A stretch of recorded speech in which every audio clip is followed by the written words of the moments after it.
Jika pada suatu hari nanti Anda mendengar berita bahwa saya telah syahid, janganlah saudara merasa sedih dan patah semangat. Sebab saya sudah bermunajat kepada Allah Subhanahu wa Ta'ala agar mensyahidkan saya apabila kemerdekaan Aceh telah sangat dekat. Saya tak ingin memperoleh kedudukan apapun apabila Aceh ini merdeka.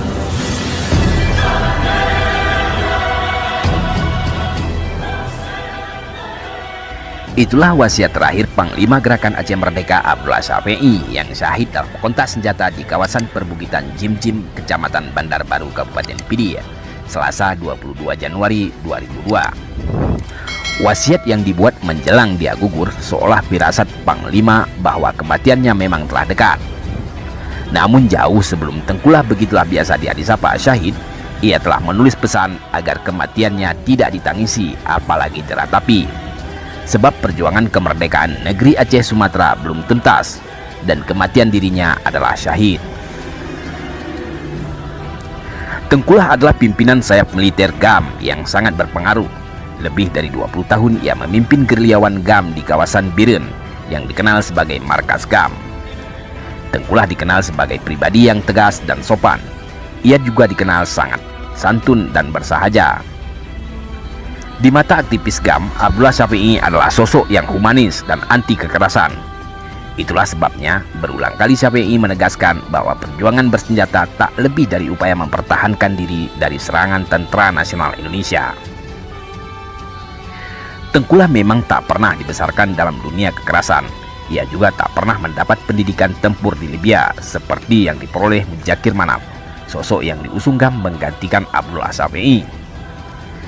Tengkulah hanyalah seorang berkepribadian sederhana yang dilahirkan di desa Matang Gelombang 2, 40 km sebelah barat kota Luxmawe, Aceh Utara. Pendidikan terakhir hanya di Madrasah Aliyah Negeri Pesangan. Itu pun hanya sampai kelas 3. Setelah itu ia belajar ilmu agama di sejumlah pesantren. Uniknya, masa muda Syafii ternyata lebih banyak dihabiskan dalam dunia teater bersama grup Jempa. Ia kerap berperan sebagai wanita dalam setiap pementasan. Itulah sebabnya sejak muda rambut Syafii selalu tergerai. Perkenalan Tengkulah dengan dunia militer terjadi pada awal tahun 1980. Ia bergabung dengan GAM kelompok Hasan Tiro. Meski begitu, keramahan dan kesantunan Syafii tak pudar.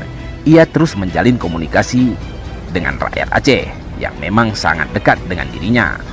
Sikap ramah, santun, dan hangat ini diperlihatkan ketika Syafii dengan begitu akrab bertemu dengan sejumlah komponen masyarakat dan wartawan. Sekretaris Kabinet di era Presiden Abdurrahman Wahid, Bondan Gunawan, dan artis Cut Keke adalah dua di antara tokoh yang pernah Syafii temui. Bahkan ketika TNI mengklaim telah menembak hingga sekarat, pada Maret 2000, Syafii dengan santai malah mengundang reporter SCTV Jufri Al-Qadiri dan Yahdi Jumhur untuk sebuah wawancara di tengah hutan pasir. Dalam kesempatan itu, Tengkulah juga mengundang wartawan Kompas Maruli Tobing untuk melihat kondisi terakhir Abdullah Syafii yang saat itu ternyata dalam kondisi sehat walafiat. Setiap gerak Abdullah Syafii memang layak disantap pers. Ia dianggap tokoh penting untuk penyelesaian konflik Aceh yang telah berlarut-larut dan berdarah-darah. Namun, sebelum Serambi Mekah aman dan kemerdekaan Aceh masih menjadi mimpi bagi sebagian anggota GAM, Tengkulah telah keburu syahid. Ia meninggal begitu dramatis bersama Fatimah, istri yang tengah mengandung 6 bulan, dalam keyakinan menjadi syahid.